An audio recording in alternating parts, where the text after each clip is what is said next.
Yeah. Wow. It's like we were just here about a few hours ago. Yeah. It's like I was here and then I went to sleep, blinked, and then I was back here. Wow. So if you didn't know, last night we had a burn. It was pretty fire if you were here, like Malia was. It was pretty fire. Malia can testify. It was pretty fire. It was. Yeah. Straight up fire, as Amy can testify. Wow. Um, do we actually have any announcements? We can't announce the burn because it already happened. No. Well, I just did. So. Oh. So we are planning. Oh. Oh yeah. Why? Oh yeah, that's right. Okay, no church in 3 weeks, guys. Till June 29th. June 29th, they're getting married. Last Saturday of the month. Don't come here. You're not welcome. Besides that, we are also planning a little prayer room retreat. The dates are still in the works because it's difficult to find a good date that works for the most amount of people, but it's most likely going to be the end of July. So yeah, stay tuned for dates. I'm really excited about that. It's gonna be at this retreat center in Santa Cruz, literally right on the beach. And our goal is just to have a really chill time and to hang out, have some campfire beach worship, roast some marshmallows together, have some short little devotionals together, led by me, myself, and Jason, perhaps, maybe. And basically just have fun and just have a little break from life here and just have a little beach day. Actually, a few beach days in a row. It's going to be like 3 days, 2 nights. So far, that's what we're thinking. We still don't have for sure dates, but like the end of July. So, yeah, we'll try to get those dates down ASAP. So, if possible, we can request work off and plan ahead. Yeah, it's gonna be really exciting. I'm excited. So you guys should come, or else I'll be really sad. I think that's the only announcements. Yeah. Another announcement. Matthew's here. Yay! Yeah, he decided he doesn't hate us anymore and thought he should show up. So, thank you for showing us some mercy tonight. Okay, testimonies.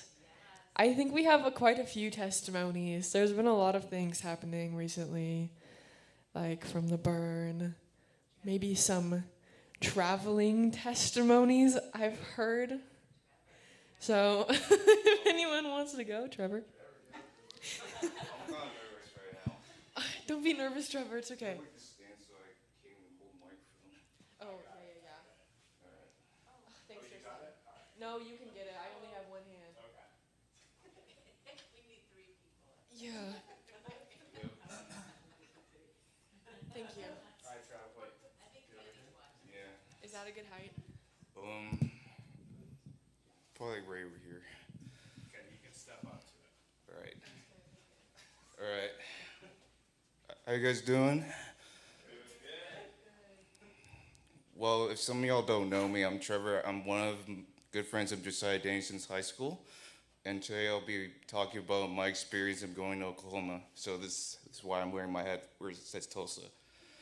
So the reason why I went to Tulsa, Oklahoma is because I wanted to see Josiah Chandler graduate. Since COVID happened, I didn't get a chance to see them at Granada.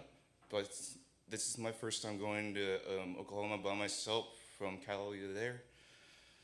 Since I work at Lucky's, I'm like the beggar over there for like a year. So it was be a great experience. So, yeah. So when I came to Oklahoma, it was so humid out there. It's so hot outside though. feel like I had to drink a lot of water though, but yeah. But it was awesome, and I flew from San Jose, Las Vegas, and then Tulsa all the way there. So yeah. And Josiah Dan picked me up from the airport, and I'm very happy that I came there because this is my first time Oklahoma. So when Josiah drive with Danny and I were in the car, I get to see what Oklahoma feels like. I want to see what the environment feels like compared to Cali. So yeah, it was awesome, different environment. And then when I came to Oral Roberts University, it was just a really great experience. It was awesome there. So basically I did like a campus tour at that time. So that's the reason that I came over there. Danny and Juliana, if you're watching this, thank you for letting me take the tour around Oral Roberts. So yeah. And I won't be talking about it too much because I have so much things to say. And I went to Josiah's graduate ceremony, 2 ceremonies, and then the graduation. So it was a really great experience. And the worship, the people there, it was so amazing. And it's funny because, I get free stuff from people. I get free stuff from people that since I visit there. So, yeah. What did you get, Trev? I got a shirt. I got a smoothie from a lady. Yeah, sunglasses. A Lego, a knockoff Lego from Josiah. And that's it. Yeah. And then since Olivia's talking about the wedding, I'm gonna be an usher at their wedding. So basically for my my outfit attire, I'm gonna be wearing a navy blue suit, and I'm gonna wear sunglasses, and then I'm gonna wear like a white button shirt to blend it in, to look like a security / usher, by the way. And so yeah, it's really exciting, seeing them getting married makes me so happy. I'm very proud of their accomplishments, and it's so emotional to me because I miss them so much. And now I got Danny and Juliana, that I mentioned them over there on the camera if you're watching over there. And I got Matthew, Olivia, you guys are the ones I have left now since they're gonna leave us. So it won't be the same, so I'm gonna take over Yo's place in the future though. And that's all there is to say, guys.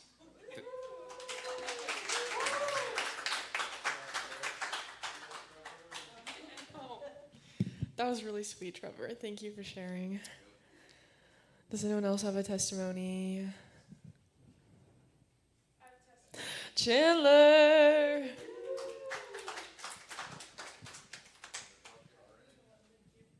Hello, I have a praise report.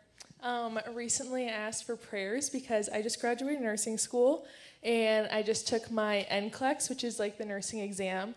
I was very scared. I took it Thursday. And the official results take 6 weeks to get back, but they have like these quick unofficial results that come back in like 48 hours. And I thought I was going to get it Monday, but I decided to check randomly when I was here. And then I paid like $8 to see the unofficial results, and I passed. So yay! So now I'm unofficially an RN, which is very exciting. And then once I get the actual results, I can do my practice and everything. But anyways, I did not feel like I was going to pass, but I did it. The Lord is good, so yay. Oh, Chandler. That's so cool. Congrats. Does anyone else have a testimony? Amy? Yes. Yeah, somebody. And I feel like you can talk about it better than... Okay, guys, if you're not at the Burns, you're missing out, okay? So you should have what the kids call FOMO, right? Yeah. Fear of missing out. That's what you should have because you're missing out. But it was, Olivia, tell us something about the Okay. Amy. Yeah, I just feel like I think there's just something really special that happens when a bunch of different people come together in our room, like especially in the past, just like whenever we've had burns with other prayer rooms and with other people, it's like there's just something different and something special about it. And I think last night was just very much a testimony of that. And I think when we all just come together, we just get so encouraged. And I really felt like that was kind of one of the main purposes of the burn was like, yes, we're interceding, yes, we're worshiping, but I think also while that was happening, the Lord was also ministering to us and encouraging us, because I think a lot of people in our prayer room have been going through some really difficult things and just random afflictions, random things, I don't know, being thrown at us. And I feel like we were all just really in need of something fresh, like some encouragement. And I really feel like that's what happened last night. And it was just like kind of overwhelming. I don't know, just see everyone so like joyful and so connected and just so like in tune with each other and just so like desiring the same thing and like desiring just to worship together. And yeah, I thought it was just really special. There was like, I would say, a lot of hunger. So much hunger in the room. When you get a bunch of hungry people together, hungry for God, he just shows up in kind of unique, special way. And he's always with us here every day. But it was just, there was a hunger there, and it was so fun to have Spanish worship. Worship in Spanish. Like, just, Olivia killed it, guys. She led a song in Spanish that was like over the top, and it sounded legit, like she must really know Spanish, like for real. So you got to go back and hear. Okay, so there's 2 YouTubes on this because we had a pizza break for like an hour, so we stopped the YouTube, right? So if you go on to the second YouTube, the first YouTube is awesome because we got Danny and Christy from, how do you say it? Sala de Oracion. I always want to say casa, but it's Sala. Yeah. Okay. So they had a full team. They did sets in Spanish, intercession. It was awesome. It was super fun. We had some good devos going on. And then, okay, pizza break at like 11:30 at night. Then we started like 12:15 to 2. And our team intercession, and what was I gonna say? My mind just went blank. Daniela, you gotta come up here. No, I'm crying. Here. Okay, so okay, our set. Oh, you gotta go onto that YouTube Yeah. to see the song. Yeah. Highly recommend watching the YouTube so you can be involved. Yeah, it was. It's legit. I just felt like me and Josiah, we got there and we didn't really have a lot of plans for how it was gonna go, and we like had some songs picked out, and it kind of went not exactly how we expected it, and I really liked how we just had kind of like a longer time of worship, and we were just able to kind of all what's the word? Yeah. We were flowing, and everyone was like able to engage in worship. And that's like what I felt the whole entire time was everyone like in the room, but also on the team. We were all just like engaged in worship, and it wasn't just like going through the motions, like getting the set over with. It was like we were all very much involved and very much like in tune to what was happening. And yeah, I just thought, I don't know, I feel like I have a different perspective because I was like on team, but I don't know what it was like for you guys. And then I have to share. Okay. I just think like we were just all very joyful on the team. I don't know if Josiah or everyone else felt the same way, or Malia. No, Oh, you were not joyful at all. Yeah, because I feel like when it gets to that later time of the night, you are tired. Like, there's no getting around it. Like, you're going to be tired no matter what. Like, no matter how much energy drinks you drink, you're still going to be tired. But even though we were all tired, Issa Issa was in a fever dream. She literally slept until like 5 minutes before the set and was falling asleep in her chair. But no matter how tired we were still like so joyful and just so like in that like mode of just adoration. And like that's, I don't know, I feel like that's kind of all I can say. It was just like we were so just adoring, and we were so just like in tune with the Holy Spirit. And it did feel like that encouraging, that refreshing. Even though we were all leading a set, it still felt like different than it does in like our day-to-day prayer room lifestyle. Just in the sense that it kind of felt like we were a part of something bigger than just us and bigger than just our room. And I think that's because there were so many other people here with us and so many other people from other places praying with us. But yeah, and I just thought it was really cool that we got to worship in Spanish, like, because I love Spanish worship, and it's really cool that Josiah also knows Spanish.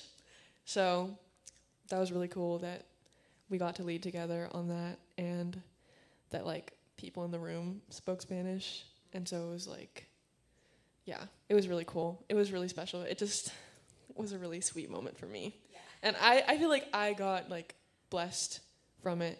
Like I got so much, even though I was leading. Because you know, sometimes when you're leading, it's hard to feel like you're also receiving at the same time. But I really felt like everyone in that room like received something that night. And that we were all joyful. Because that's really what I was like going into it thinking and praying for, was just that we would be joyful. Because I feel like that's just what we've been needing. I was thinking the same thing, but I was thinking because the warfare lately has been so intense, and there's been such opposition that I've had like unusual expectation for this burn, because I felt like somehow we're going to kick the enemy's butt. I just felt that in my spirit. I'm like, he does not want us praying in here. And there has been opposition, like weariness, like you can't believe, and just different things. So, so funny, because not only did we have a lot of joy and extra strength from the Lord to do it, but the last song, okay, if you don't hear any of the YouTube, you have to hear the last song. Okay, so you go to the one that says Night Watch on June 8th, because it was already June 8th. It was midnight, right? Go to that one. Go to the last song. Scroll it to 1 hour, 53 minutes. Yes, I checked it. 1 hour, 53 minutes. Yes, and listen to the last song, because this was like nothing I've ever heard. This was the greatest thing I've ever heard, okay? I'm like, okay, you guys close out. Worship team, close us out with something. Do a song, something. We got to close this thing out, right? I did not know. And like, I knew they didn't have much time to plan anything. They didn't even know their songs before they got up there, right? So they're going to wing it, which they are good at doing, right? So they have a song in front of them. I don't know if you've ever heard the song Enemy's Camp. Well, I went to the enemy's camp, and I took back what he stole from me, right? He's under my feet. He's under my feet. It's a jumping song. Satan is under my feet. And it's, you know, it's from the Brownsville Revival, 1995. Okay, this is an old-time song. When we went to the Brownsville Revival, this song would blow up with 3,000 people, with everybody jumping on Satan, right? I mean, it was just that song. And so... But Olivia, because of who she is, Jazz Olivia, starts this song in jazz mode, okay? Like, Enemy's Camp has never been done in jazz rendition in the history of the church, okay? This was something new. This was something fresh, okay? You've never heard Enemies Camp done in jazz mode, okay?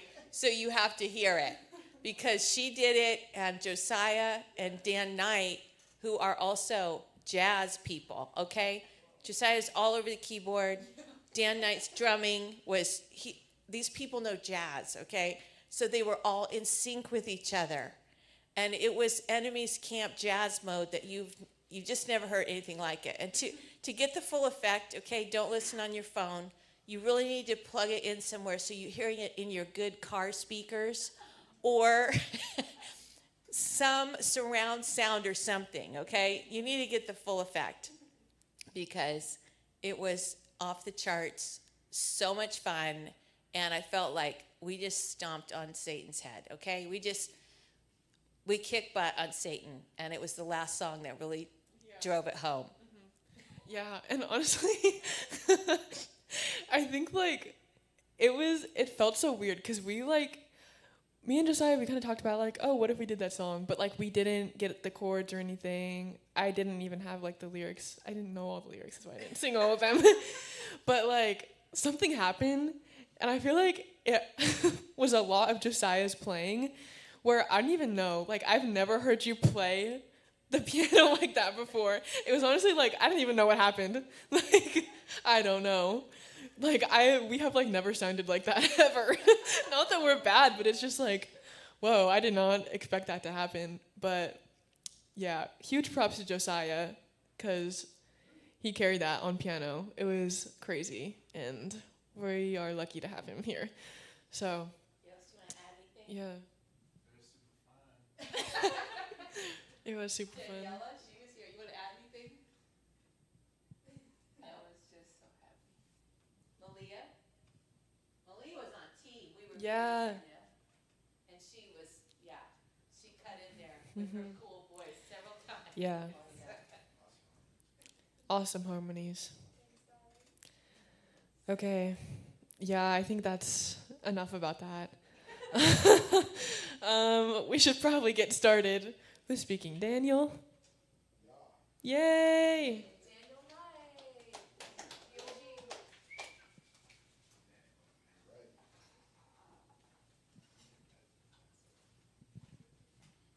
We're going to stomp on Satan's head in jazz mode.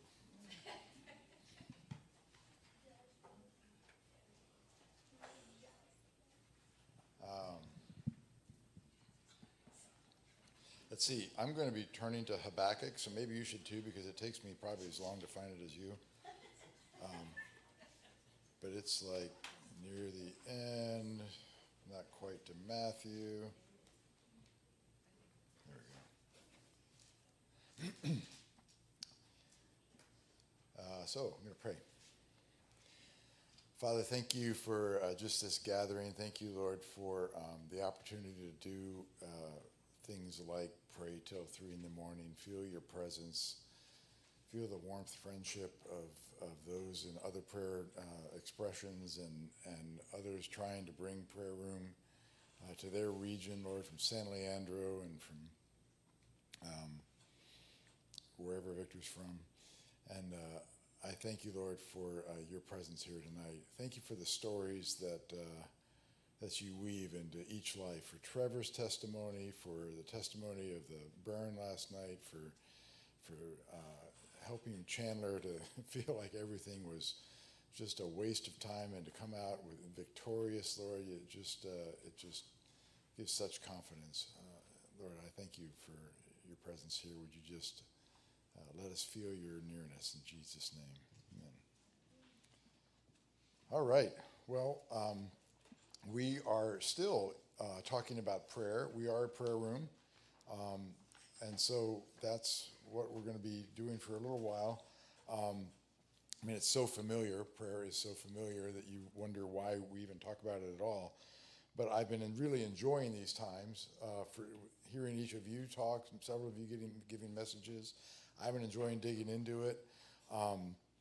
It's been helping me. I mean, your messages have been helping me, and studying into it has been helping me in terms of just, I mean, if you think that prayer consists of intercessory sets or devotional sets or worship where the word sets, you've got a very myopic view of prayer. And we're learning that there's all these different expressions and different ways of coming to the Lord.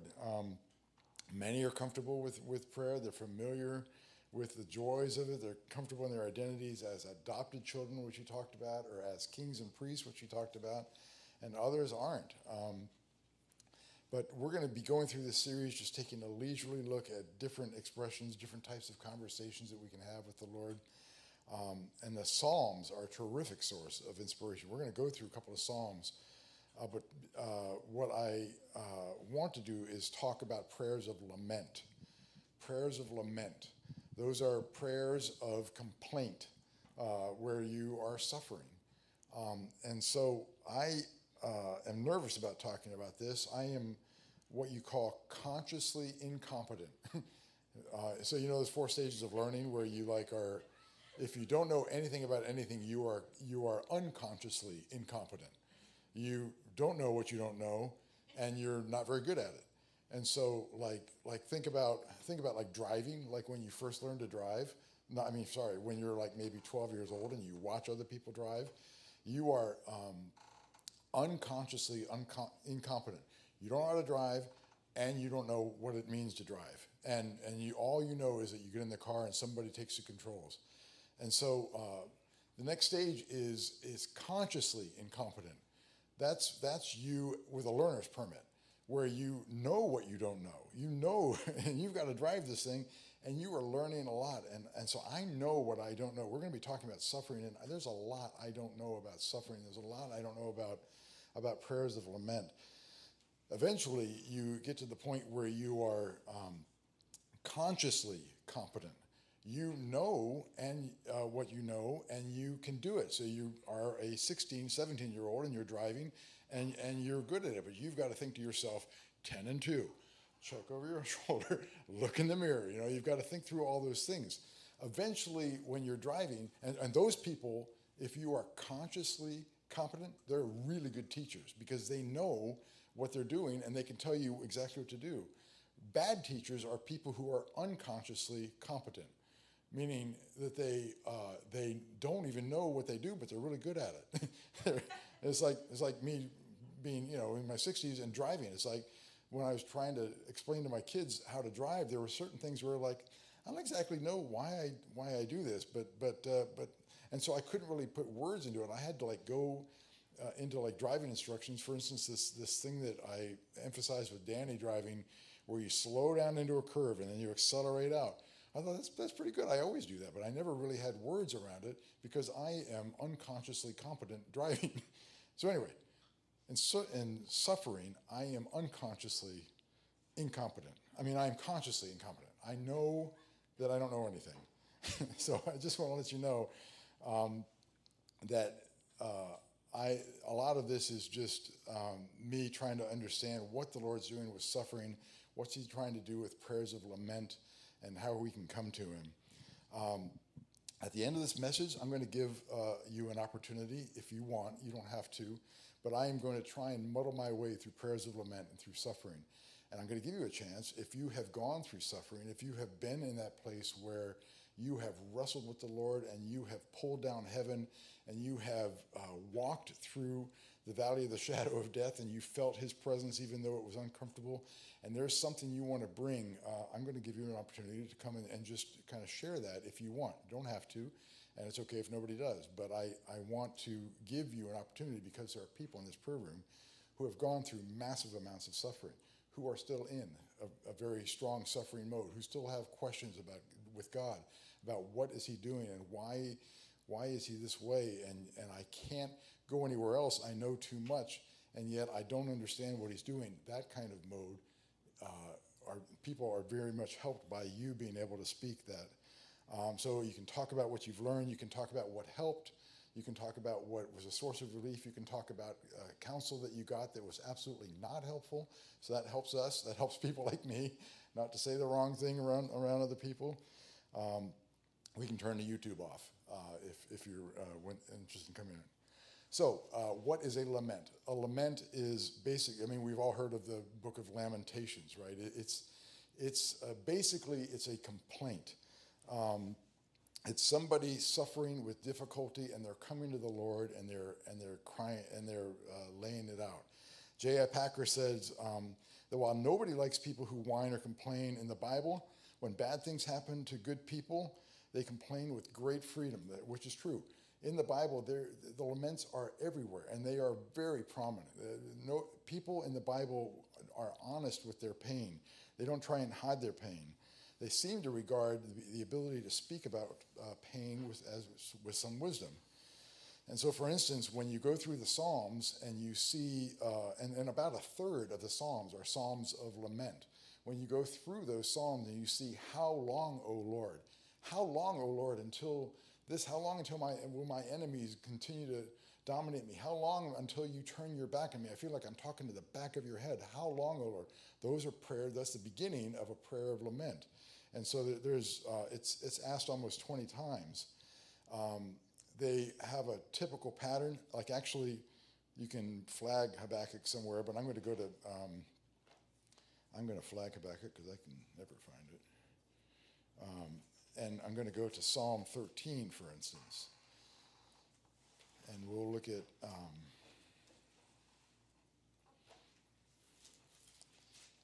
this prayer of lament. How long, here it is, Psalm 13. How long, O Lord, will you forget me forever? How long will you hide your face from me? How long shall I take counsel in my soul, having sorrow in my heart all the day? How long will my enemy be exalted over me? Consider and answer me, O Lord my God. Enlighten my eyes, or I will sleep the sleep of death. And my enemy will say, I have overcome him, and my adversaries will rejoice when I am shaken. But most laments have a but. They have a kind of a turning point. This is, I have trusted in your loving kindness. My heart will rejoice in your salvation. I will sing to the Lord because he has dealt bountifully with me. There are two Psalms that don't have a but. They just leave you right in the ditch, Psalm 39 and Psalm 88. And so that happens, and that's I think the Lord telling us there may be long, long seasons where it seems like I'm hiding my face. Amy talked about this actually last time a little bit in terms of the long extended dark night of the soul. That can be the experience. That can be a valid Christian experience, a valid biblical experience for sure. In Psalm 42, let me turn there real quick.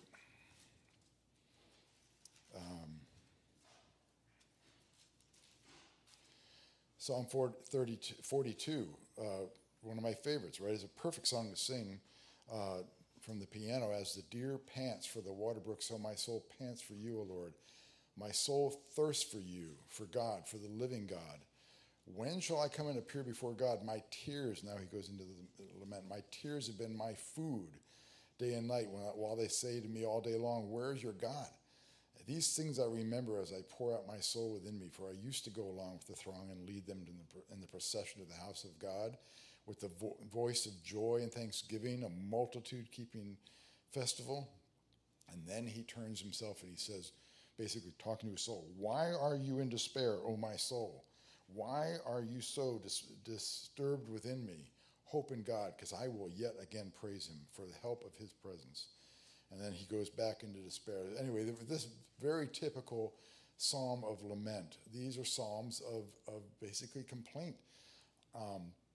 So you've maybe all heard the joke, the famous Jewish joke about a Jewish man who's in Russia and he wants to move back to the homeland, and the KGB finds out. And so the KGB, the CIA equivalent, the secret police equivalent of Russia, comes into the Jewish man and says, we hear that you want to go back to your home country. Don't you have enough food? And the man says, yeah, I can't complain. And he goes, well, don't we provide you a nice bed? Don't we provide you a nice place to sleep? And he goes, yeah, I can't complain. And he goes, well, don't we give you a good job? Don't you have a good job here in Russia? He goes, yeah, I can't complain. He goes, well, then why do you want to go to Russia? He goes, why do you want to go to Israel? Why do you want to go to Israel? Because there I can complain. And so that's a very famous joke in Israel because of the complaint being such a big part of Israeli culture. So turn to Habakkuk, because Habakkuk is really interesting in terms of this prophet coming before the Lord and saying basically, he starts off with verse 2, how long, O Lord, there it is, right? How long, O Lord, will I call for help and you will not hear? How long will I call out to you violence and you don't save? And why do you make me see iniquity and cause me to look on wickedness? This is a man who is praying for his culture as he looks around and sees the culture just going downhill. And he's like, where are you, God? Why aren't you doing something about this? Strife exists and contention arises, and so the law is ignored and justice is never upheld. And for the wicked surround the righteous, and justice comes out perverted. And so he gets his answer. Habakkuk gets his answer. Famous story, right? So he's complaining. And God's answer is, look at the nations. Be astonished and wonder, because I'm going to do something. I hear your prayer, Habakkuk, and I'm going to answer your prayer, Habakkuk. I'm coming to you. And here's what I'm going to do. I'm going to send the Babylonians, and they are going to attack you. This is all the way down to, I'm going to do something that's going to make your ears tingle when you hear it. I'm going to send for this Chaldeans, the fierce and impetuous people, verse 6, who march throughout the earth and seize dwelling places that are not theirs, dreaded and feared, and etc. I'm going to raise this army up, and they are going to attack you and destroy your city, Habakkuk. That's my answer to your prayer. And Habakkuk is verse 12. Are you not from everlasting, O Lord, my God, my Holy One? We will not die. You, O Lord, you've appointed them to judge, and you have established them to correct. Your eyes are too pure to approve evil. How can you look on the wickedness with favor? So he's wrestling with God and with God's answer. This is a man who's bringing his very direct prayer of complaint right before the Lord. And so Habakkuk comes to the Lord and says, and he's just beyond baffled. And he says in chapter 2, verse 1, I will stand my watch. I will stand on my guard post. I will station myself on the rampart. I will keep watch to see what he will speak to me and how I will reply when I am reproved. He expects to be reproved. But notice what Habakkuk does there, where he says, I'm going to stand my watch. I'm going to wait until the Lord answers me. I know he's got an answer. And so the Lord goes, we're not going to go through the whole chapter, but the Lord goes through and explains to him that the vision is certain it's going to come, and it's also for a later appointed time. Habakkuk, by the way, has a strong end-time component. There's going to be times where we say, oh, Lord, how messed up is our world right now? And the Lord says, I've got an answer for you. There's going to be somebody called the Antichrist, and he's going to rise up, and he's going to attack the Jewish people, and it's going to be really miserable, and there's going to be massive percentages of people that are going to die during that time. So I'm answering your prayer. And we're going to say, wait a minute. I thought that, are you not from of old? Aren't your eyes too pure to see evil? He says, I'm doing this because this is the only way that the Jews are going to come and turn and say, blessed be the one who comes in the name of the Lord. In Habakkuk's case, he finally comes around to see the perspective, and he says, I have heard the report about you, chapter 3, and I fear. O Lord, revive your work in the midst of years. Make it known. In wrath, remember mercy. And he stood, and he comes down and he says, I heard your word, verse 16, and my inward parts trembled.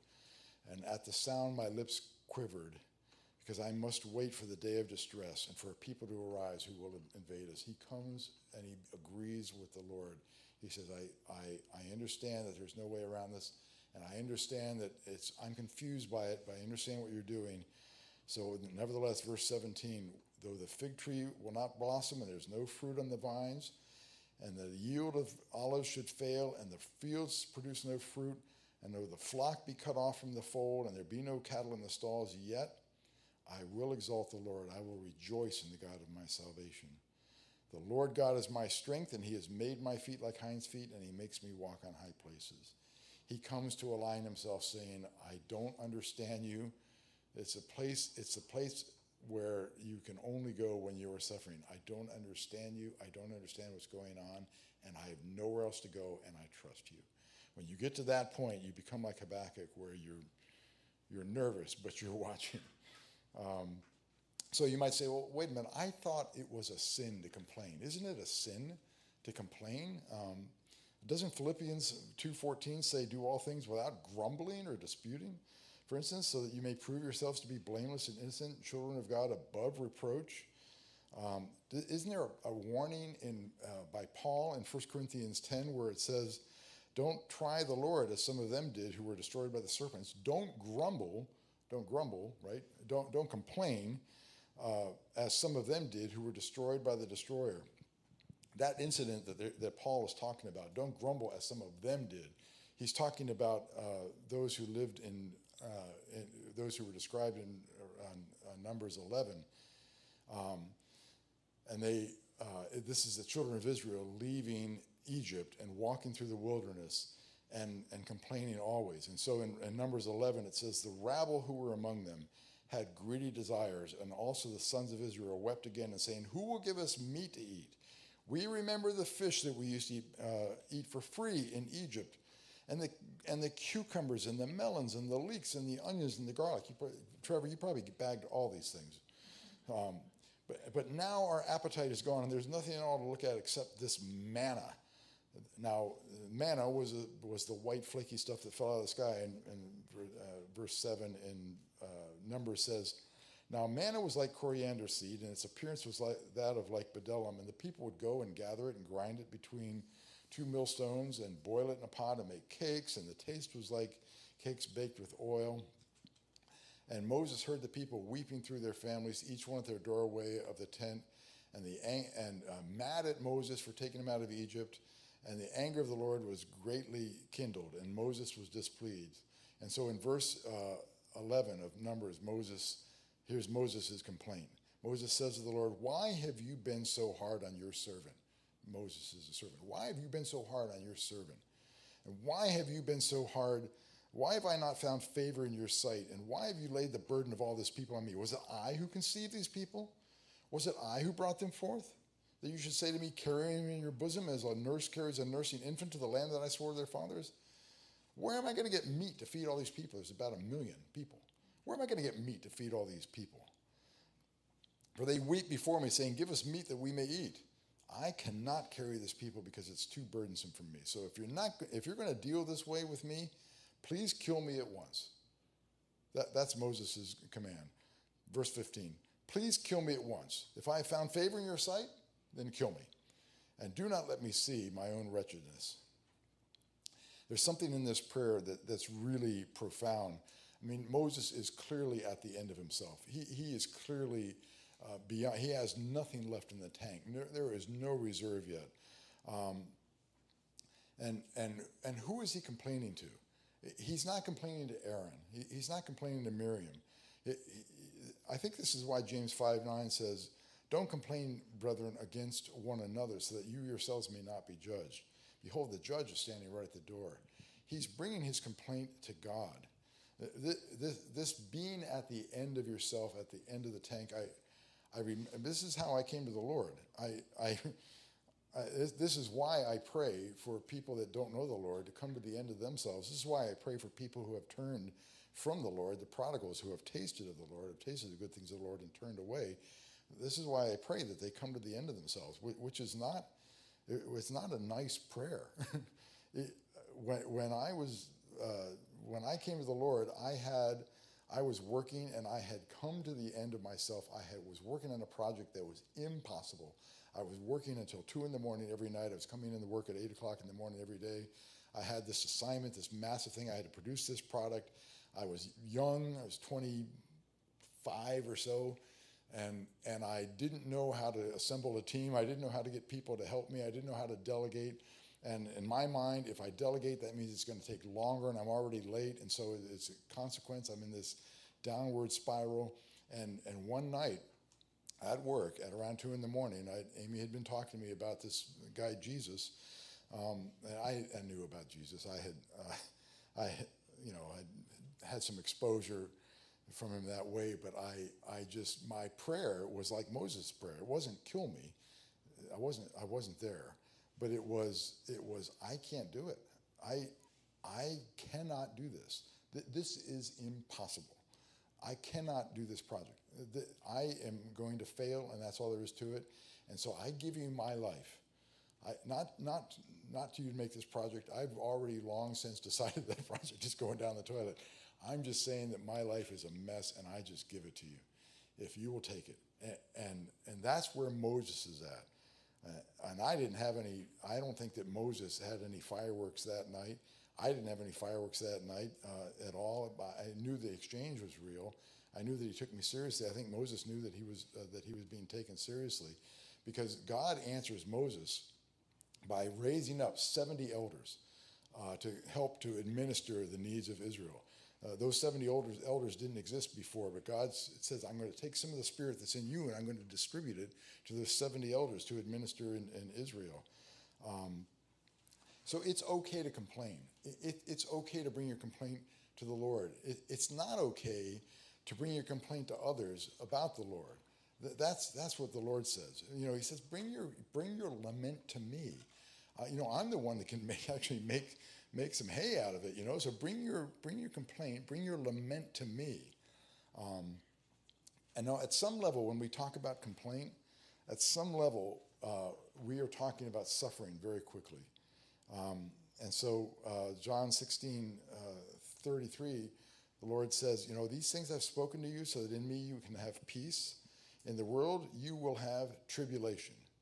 In the world you will have, this word is thlipsis. In the world you will have suffering. But take courage, I have overcome the world.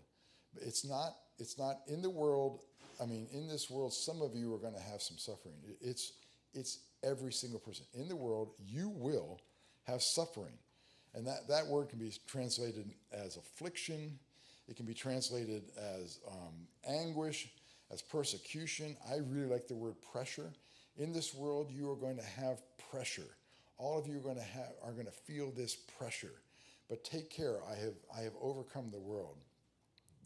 This psychiatrist that we've been studying, our men's group, not studying, but we listen to him every now and then, a guy named Kurt Thompson. He's a Christian psychiatrist, and he says the Christian story, the Christianity is the only expression of spirituality that honors suffering. It's the only one that honors suffering. It's because of the way that God uses suffering and the way that he transforms our suffering, the way he transforms our circumstance. He goes, we don't glorify it, we don't worship suffering, but we honor it for the things that it does, for the things that really only it can do. And it's a big theme in the Bible. And Job is completely dedicated to the suffering of Job, Lamentations, Ecclesiastes. In the Old Testament, Hebrews and 1 Peter focus on suffering. You've heard the quote from C.S. Lewis about God. It's written in his book called The Problem of Pain, where he says, God whispers to us in our pleasures, and he speaks to us in our consciousness, but he shouts to us in our pain. So if you want to hear the voice of the Lord, you go through suffering and you can hear him in the midst of your pain. We only hear him in whispers in the midst of our pleasures. I think he's right about that. So at some point, this is a thought from a guy named John Mark Comer, who I really like. He used to pastor a church in Oregon, and now he's running an organization that works on practices, etc. He says when you slow down, and so as he's talking about these practices, he's talking about silence and solitude, for instance. And so he says, as you enter into silence, for instance, you enter into an intentional period of silence before the Lord. He goes, as you enter those periods of silence, the first thing that comes up many times is emotional pain. As the soul begins to process and discharge all the pain and suffering in our life. The first time, sometimes when you just sit there, all of a sudden all these thoughts come rising up, all these past things, all these things that perhaps you've tried to suppress, all these things that you've tried to cram into a little space and leave alone. All those things start to come up when you are silent in front of the Lord. Because suffering is our response to pain over time. And so what's interesting, this again is from Kurt Thompson, I just like this thought. He goes, dogs and animals, for instance, they can hear things that we can't.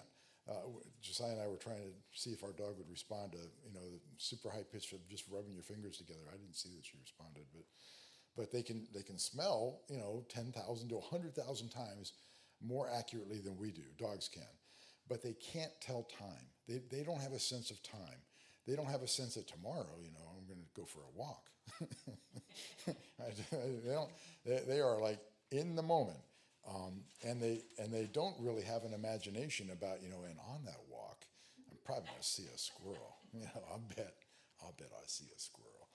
No, they are like, they are in the moment. Whereas humans, we are in time, and so when we suffer, there's an aspect of suffering where we can, in our minds, we can multiply it throughout time. We can take that suffering down and go, if this goes on like this, I can't do 1,000 days like this. I can't do 300 days of this level of suffering, and our imagination starts to go. It's different for us. And so suffering comes, according to Thompson, according to the psychiatrist, it has three sources. It has something that happens to us. It has something to do with what we do to ourselves or what we say to ourselves. And it has something to do, and many sources of suffering are because of our relationship to the Lord. Those three sources.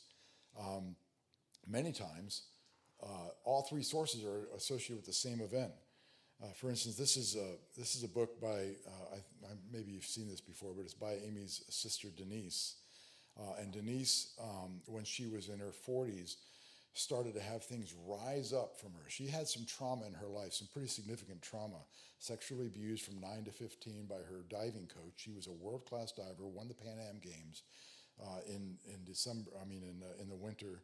But during that time, she was routinely abused by her coach, and she suppressed it. Her family didn't talk about those kind of things. In her book that she talks about here called Rescued, she talks about taking those thoughts and cramming them into a box in her mind, in her spiritual, figuratively, and putting that box away.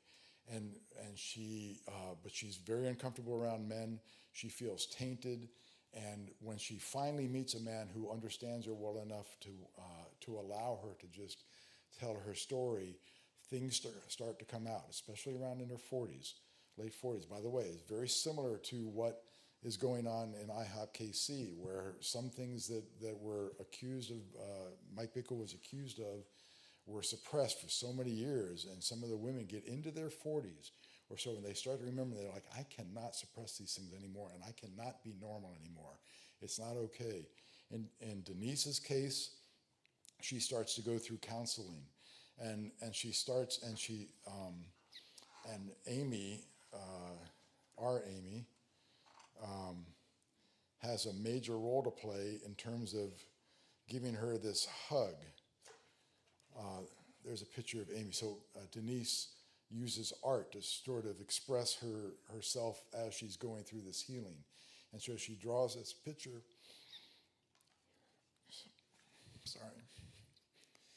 of Amy hugging her. And that moment, she feels accepted. Amy asks the question, tell me what happened to you. Tell me the details of what happened.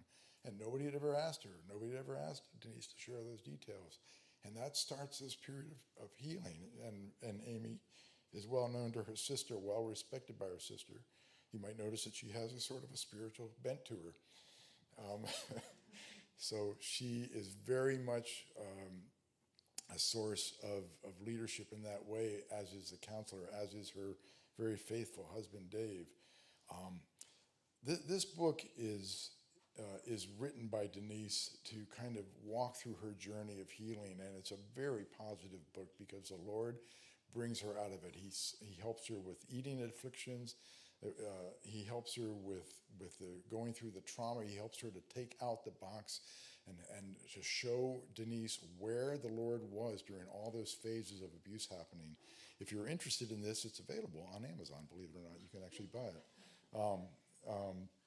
And you can come up and take a look at it at the end. But it's a narrative, it's got poetry, and it's got her artwork that all were very therapeutic.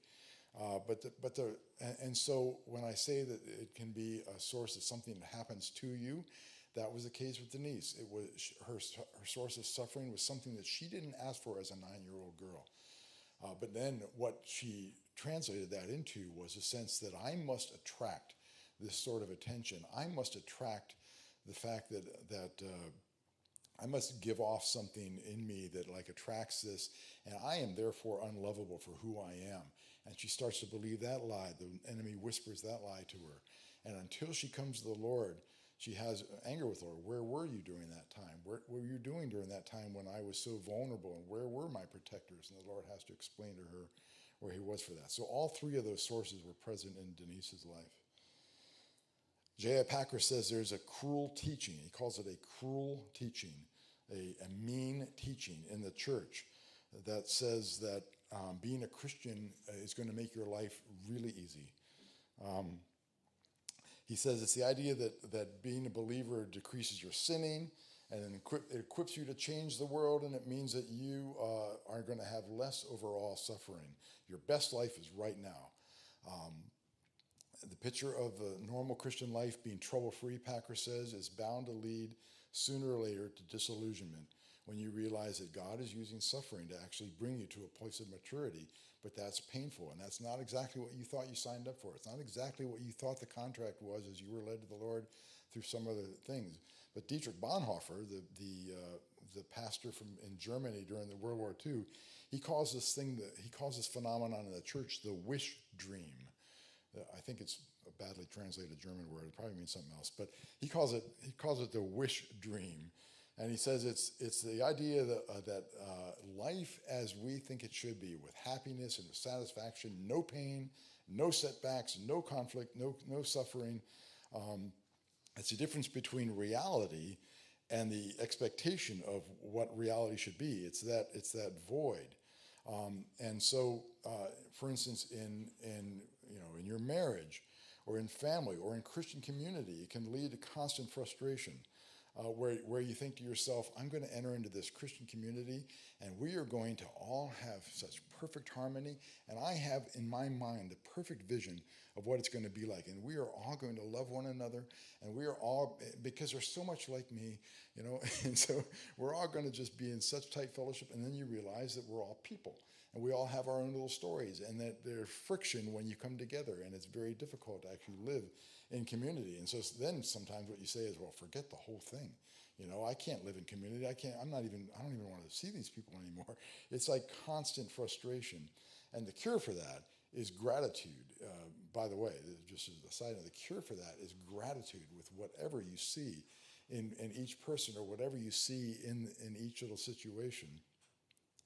But so when we feel that pain coming up, there's three ways that we tend to deal with it.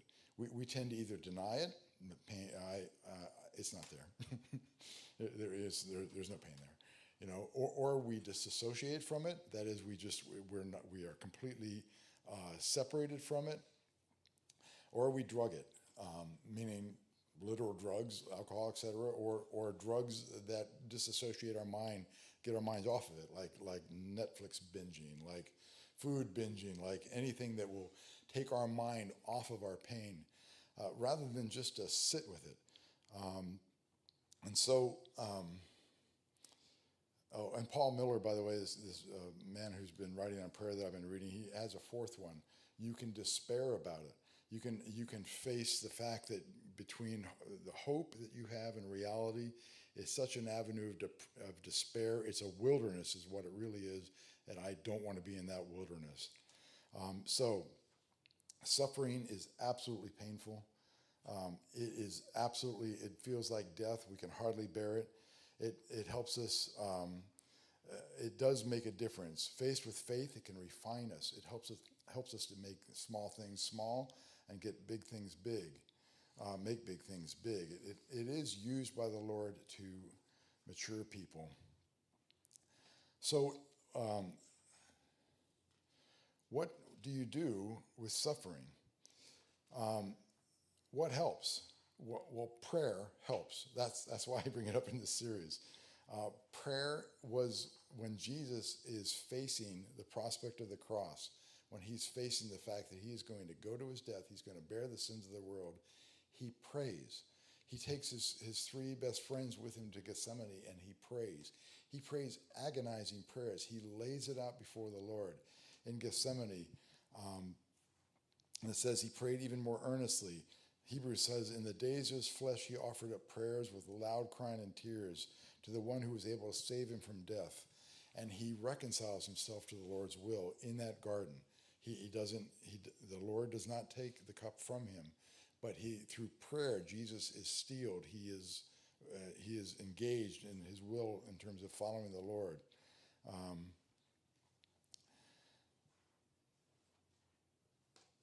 So let me just talk a little bit about John Mark Comer's practices in terms of how to deal with pain.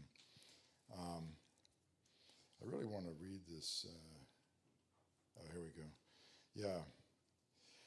So when you're suffering from emotional trauma, when you're suffering from when you're just in that dark place, he says, take that emotion and try and apply a name to it. Give a name to it. Are you happy about it? Are you sad? Are you scared? Are you confused? And try and give it a name and sit there. If you're scared, are you alarmed? Is it more like desperate, or is it more like a feeling of dread? And just sit there and feel it. Let those feelings kind of wash over you like a wave. Typically, you would be running away from that wave, or you'd be isolating yourself, trying to hide yourself from that wave. Let that wave just wash over you, and you offer God those feelings. That's his counsel. You give him your good feelings. You give him your desires. You tell what you're feeling with no filter. You tell him what's really good and bad about the situation, and you give him your trust. That's so key. To surrender your heart again, to tell him in earnest, for real, I trust you in this.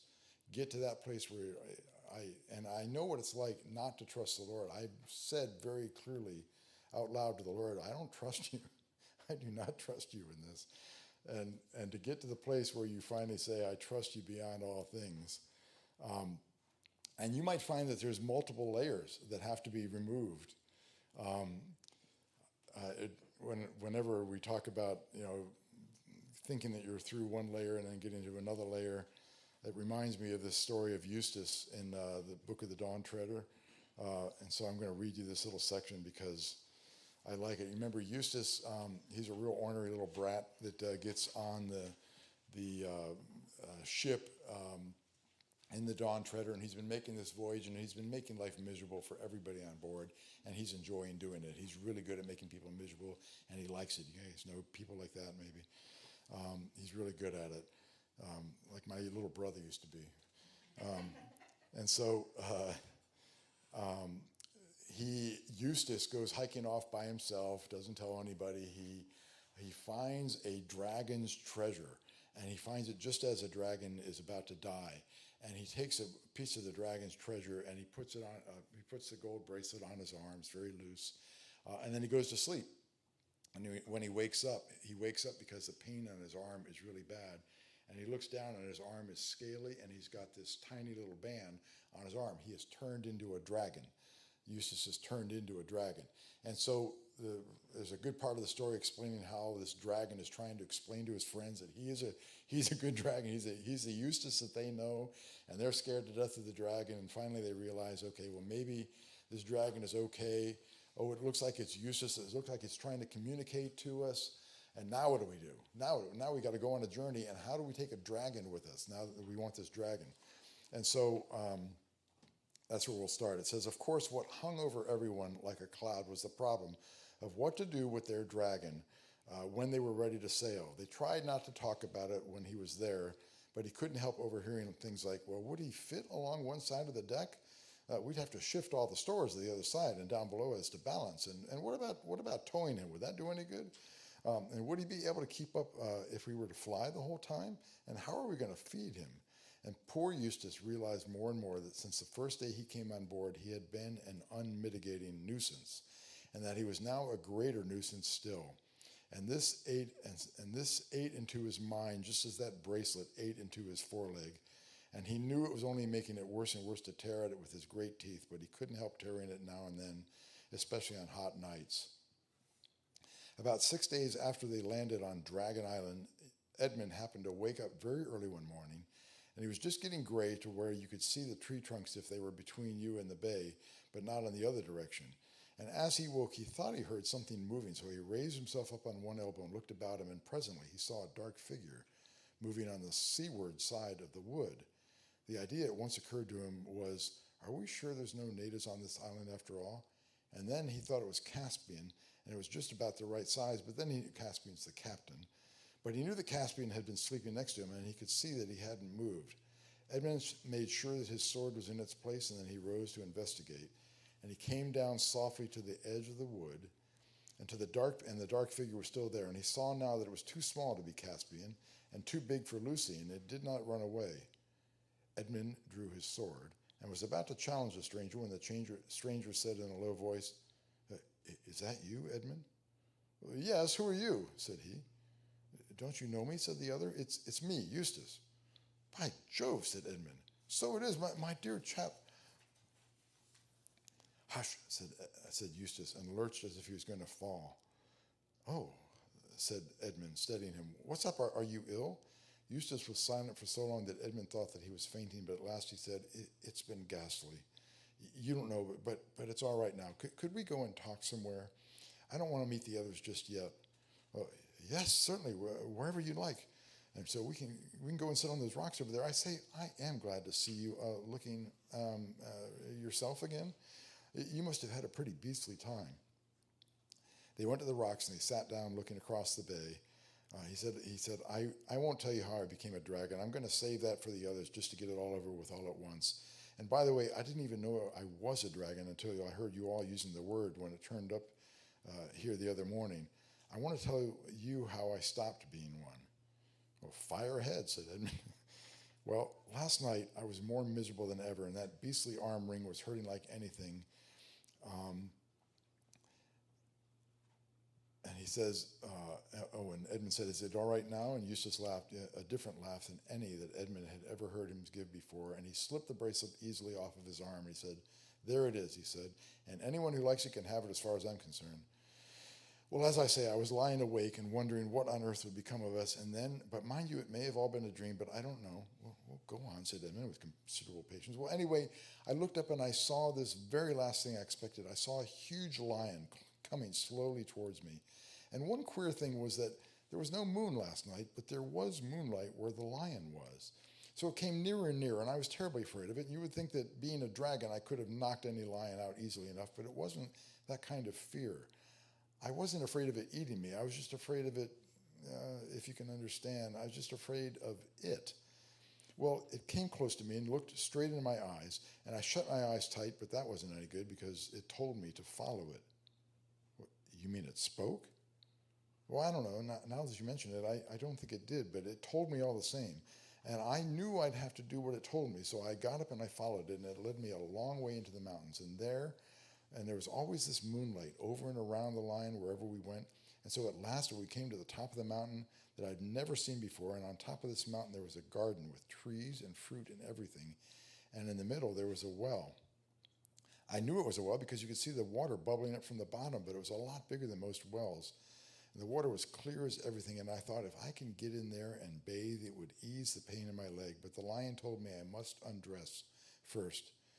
Mind you, I don't know that it said any of those words out loud or not. I was just going to say that I couldn't undress because I didn't have any clothes on when I suddenly thought that dragons are snaky sort of things, and snakes can cast their skins. "Oh, of course, that's what the lion means," said. So I started scratching myself, and my scales were coming off all over the place. And then I scratched a little deeper, and instead of just scales coming off here and there, my whole skin started peeling beautifully, like it does after an illness, or if it was like a banana. But in a minute or two, I stepped out of it, and I could see it lying there beside me, looking rather nasty. And it was a most lovely feeling, and so I started to go into the well for my bath. But just as I was going to put my feet in the water, I looked down and saw that they were all hard and rough and wrinkly and scaly, just as they had been before. "Oh, that's all right," said I. "It only means I have another smaller suit underneath the first one, so I'll have to get out of that one too." So I scratched and tore again, and then the underskin peeled off beautifully, and out I stepped and saw it lying there beside the other one and went down into the well for my bath. Well, exactly the same thing happened again. And I thought to myself, oh dear, how many ever skins must I have to take off? For I was longing to bathe my leg, and I scratched away for the third time, and I got off the third skin just like the two others, and I stepped out of it, but as soon as I looked at myself in the water, I knew that it had been no good. And then the lion said, but I don't know if it spoke. He said, "You will have to let me undress you." I was afraid of his claws, I can tell you, but I was pretty near desperate now. So I just lay flat on my back and I let him do it. And the very first tear he made was so deep that I thought it had gone right into my heart. When he began pulling off the skin, it hurt worse than anything I'd ever felt. And it only made me able to bear it to just, the only thing that was able to make me bear it was just the feeling of that stuff being peeled off. You know, if you've ever picked off a scab in a sore place, it hurts like Billy O, but then it's such fun to see it coming away. "I know exactly what you mean," said Edwin. Well, he peeled it away, the beastly stuff already, just as I thought I'd done myself the other 3 times, only they hadn't hurt. And there it was, lying on the grass, ever so thicker and darker and more knobby looking than the others had been. And there I was, as smooth and soft as a peeled switch, and smaller than I'd ever been. And then he caught hold of me. I didn't like that very much because I was very tender underneath that now that I didn't have any skin on. And he threw me into the water, and it smarted like anything, but only for a moment. And then it became perfectly delicious. And as soon as I started swimming and splashing, I found that all the pain had gone from my arm. So that's Eustace getting his layers. He tries to cleanse himself. He tries to take the layers off. And only the lion can do it, and only the lion can take him so far down to where he feels it. That's the various layers that we have. Worship team, we can come on up. So if you're suffering, if you've got a complaint against God or against his ways, first of all, you're not alone. You might feel alone, but you're not alone. You're not wrong to feel angry. You're not wrong to have a complaint against the Creator. We're not supposed to just turn our brains off and pretend like things are good when they're not, and pretend like things don't hurt when they do hurt. God interacts with us in spirit. And the Psalms and Lamentations and Habakkuk, many other verses tell us that he comes to us in our suffering.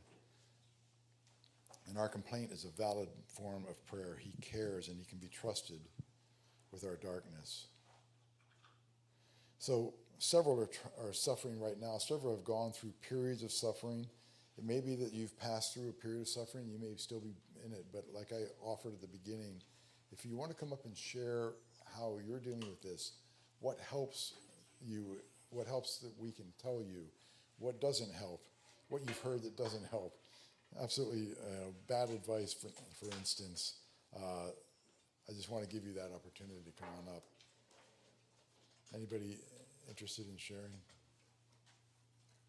I know it's uncomfortable, and we can turn off the YouTube for a minute if you'd like.